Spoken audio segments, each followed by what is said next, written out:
Okay, a different setup again. Welcome to lecture 16. Now we're back to the webcam because the power shot, the video was great, but the audio was a bit echoey. So I hope that's not, I think the webcam has a better mic. I'm just checking. Yes, it's, this is, yes, it is actually recording through the webcam. So today we're going to talk about three parts. Part one is going to be Cantor's diagonalization, which is more math than computer science, and some of you may have seen this stuff in discrete structures too. Some of you won't, because apparently it's an elective, but Sarah, when I was talking to her, said, yeah, they've seen like uncountable and countable infinities before. This is a bit eerie.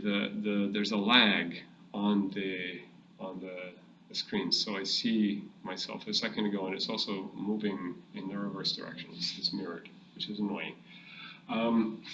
So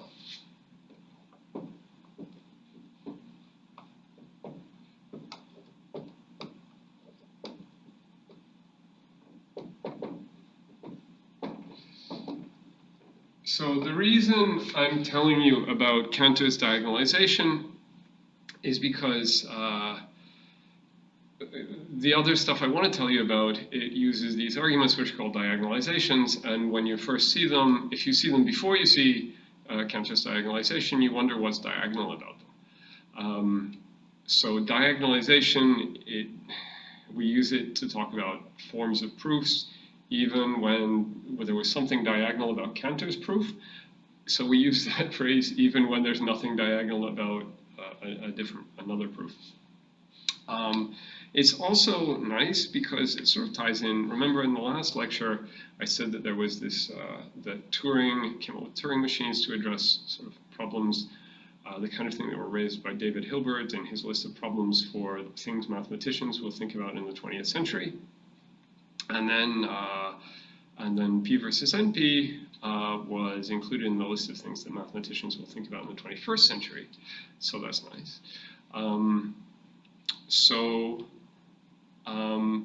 Back when Hilbert was doing this kind of thing, mathematicians were really thinking about the fundamentals, the basics of mathematics, what can be computed, and things like, are all infinities the same infinity? I mean, it's like, is every 6 the same 6? Yes, we mathematicians sort of agree that 6 is 6.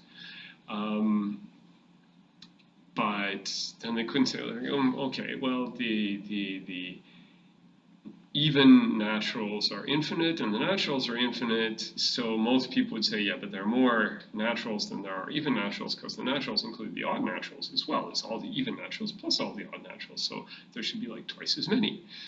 And but then you think, yeah, but when it comes to infinite stuff, that kind of argument breaks down. So Cantor, in particular, was saying, yeah, there are exactly as many even numbers as there are. There are exactly as many even naturals as there are naturals. So you can say, okay, well, what about the integers? Are there as many integers as there are naturals? Yes. And why? Because you can put them into a one-to-one correspondence. Okay, so like 0 is first, 1 is second, -1 is third, 2 is fourth, -2 is fifth, 3 is sixth, -3 is seventh. And in general, you say, okay, so you can list them. You can assign each integer a natural number such that all the naturals get paired up and all the integers get paired up. Okay, and that's, what was I saying? 0 is first, 1 is, so 0 gets assigned 1, and in general, so the positive number, so if you look through the positive numbers, I gets assigned 2i, and -i, okay, don't think like I is here, is not the imaginary number. Okay, so like some number. N, if n is a positive integer, then it gets assigned rank n plus, so 2n, yeah, it gets assigned rank 2n, and if n is negative, it gets assigned 2 times minus n plus 1, right? So, okay, let's look at a bit more complicated question. So it's like, yeah, okay, there are as many integers as there are naturals. There are as many even naturals as there are naturals. So what about, just to give you an interesting example, what about rationals between 0 and 1? Are there a lot of, I mean, are there more? There are infinitely many, but is it a bigger infinity than the infinitely many naturals? And the answer is no. Right? You could think it's maybe because they have like 2 parts, right? So maybe it should be that infinity squared, but it's not. So you can also do this for example, on a grid. You can actually show that there isn't, if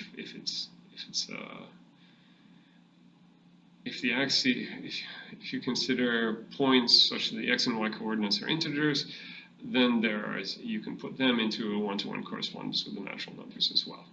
Okay, and that's a bit more graphical. But let's just do this. So for us as computer scientists, what would this mean? That you can put them into how could we show this? Well, we could write a little program that would enumerate the rationals between 0 and 1. So consider the following problem. Print 0. For d equals 1, so I'm putting the 2 semicolons beside each other because I'm not going to stop. It doesn't have a break condition. D plus plus for n equals 1, n less than or equal to d, n plus plus if GCD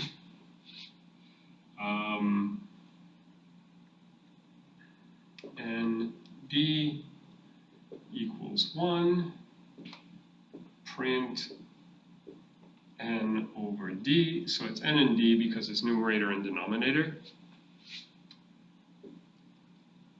And if and for and 4.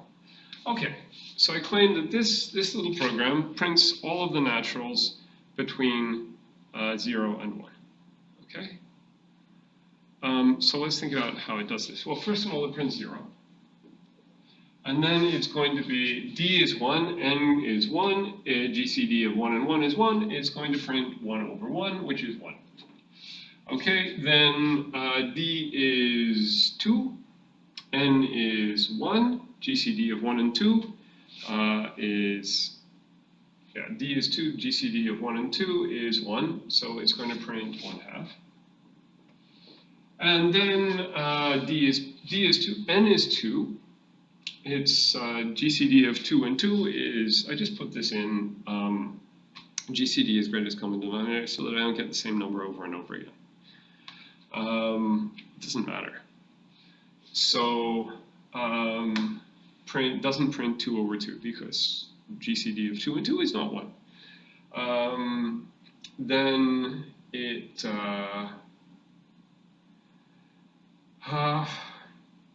then d is 3. It prints, okay, it prints 1/3. It prints 2/3. It doesn't print 3/3. It prints 1/4. It doesn't print 2/4 because GCD of 2 and 4 is not 1. It prints 3/4. It doesn't print 4/4. It prints 1/5. It prints 2/5. It prints 3/5. It prints 4/5. It doesn't print 5/5. It prints 1/6. It doesn't print 2/6. It doesn't print 3, 6, it doesn't print 4, 6, it prints 5, 6. And it doesn't print 6, 6. It prints 1 7th, 2 7ths, 3 7ths, 4 7ths, blah, blah. Okay, so I claim this is going to print all the rationals between 0 and 1.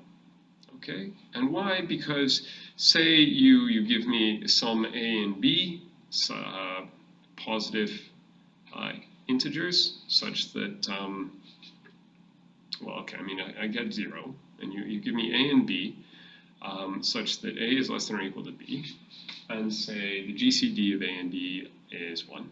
So let's, I mean, we can assume it's in its reduced. So it's a and b. So I claim whatever a and b you choose, as long as these are natural numbers, then so you can write any rational between 0 and 1 as the ratio of a and b, such that these are positive, and the GCD is 1, and except 0. I mean, then a has to be 0. So, and I claim I'm going to hit that with this program. Why? Well, if we ignore this, so if you think that each of these lines takes, okay, let's assume it takes constant time, even though it's got a GCD in here, which is Euclid's algorithm, so it actually takes logarithmic time in the size of b. How many steps, if each line is a step, how many steps is it going to take for me to get to a over b? Well, to enumerate, to go through all of the stuff for each b, it's going to take me like d steps. So I'm going to finish with everything up to b over b in about b squared time. So I'm going to hit, and on the way I'm going to hit a over b. So I can actually tell you, for any a over b, I could tell you how many steps I could actually, I could actually work out how many of these lines, and if I were including these numbers whose GCD is not 1, then I could actually tell you where it would appear in this list. Okay, that was easy. So Cantor's diagonalization. So this is a proof there are the infinitely many rational numbers between 0 and 1. It's the same infinity as when we say there are infinitely many integers, there are infinitely many naturals, there are infinitely many even numbers. Like, okay, so same infinity. So you might think, maybe all infinities are the same infinity. They look like the same. We write them the same way. It's like 6 and 6. This is written like the same 6. This is written like 6, and this is written like 6. Maybe the font is different, but it's the same 6. Maybe this says infinity, this says infinity. Maybe it's the same one. No, it's not always. So Cantor's diagonalization is a proof that you can't do this with the reals between 0 and 1. Okay, there are more, because every rational is a real, but not every real is a rational. And you can't put the rationals into one-to-one correspondence with the naturals. Okay. So this puts them into one-to-one because this is first, second, third, fourth, fifth, sixth. Okay. So the correspondence is wherever it appears in this list. That is, if it appears ith, then we say, okay, that's associated with the natural number I. So why can we not do this with the reals between 0 and 1? Because the infinities we talked about so far are countable infinities, and now we're going to talk about an uncountable infinity, which, if you say that to somebody outside mathematics, they think, like, yeah, what do you mean countable and uncountable? No, you can't count any of them. Well, you can, you just can't, you just don't stop. So counting means putting into correspondence with the natural numbers. So it's a countable infinity if you can do that, and it's an uncountable infinity if you can't. So So this is why it's called a diagonalization. You'll see. So Cantor said, okay, so diagonalization is a form of a proof by contradiction, and it's where you assume that the thing exists, it is possible, and then you use it to break itself. So it's not just it's a special form of contradiction where you actually it's like judo, you use its strength against it.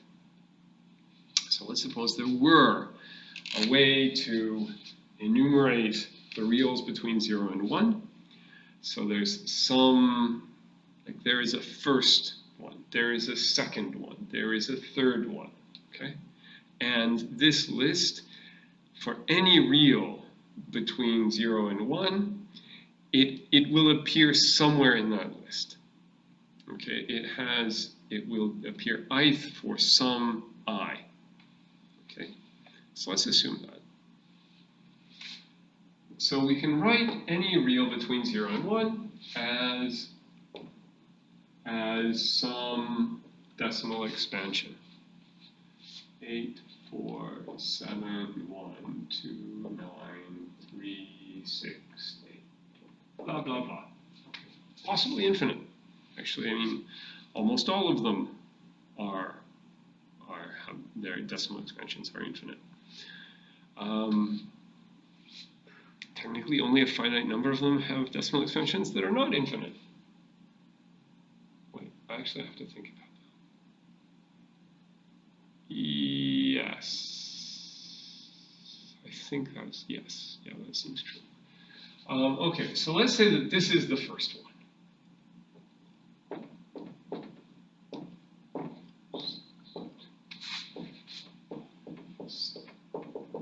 That's the second one. I mean, maybe it's not, but if there exists this way to list them in infinite time, then there is a first, and there is a second, there is a third. So we consider their decimal expansions, whatever they are. 2, 4, 3, 9, 5, 1, 8, 4, 6, 2. Point. 3, 7, 1, 4, 2, 9, 8, 4, 6, 7, blah, blah, blah. Okay. So Cantor said, assume there exists. Suppose there exists a way to do this. So, and then, I mean, then the list goes on and on, infinitely long, goes on forever.